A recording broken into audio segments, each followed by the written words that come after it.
Welcome back.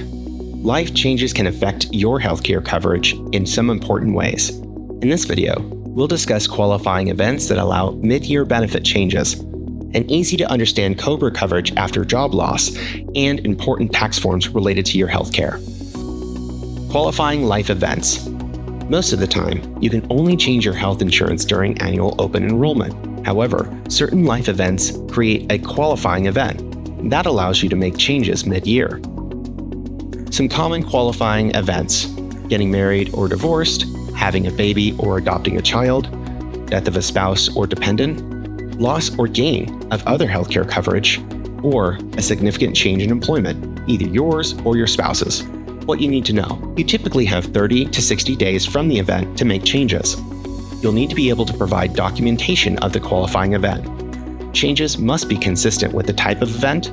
Coverage usually starts the first of the month after your request.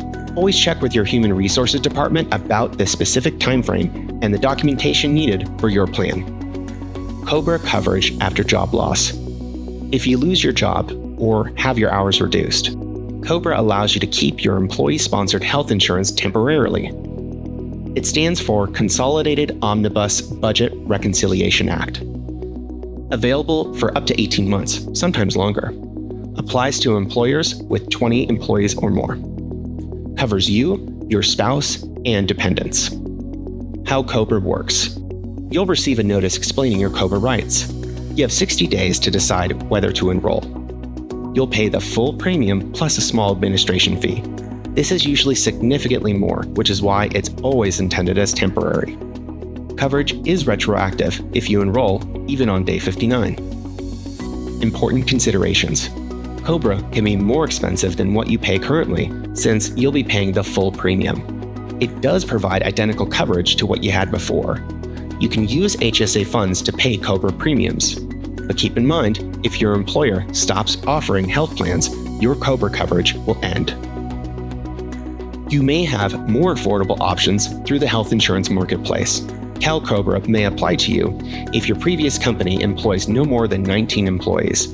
While the employer is responsible for notifying employees about their rights, the insurance carrier is responsible for providing and administering the coverage and ensuring it's correctly implemented.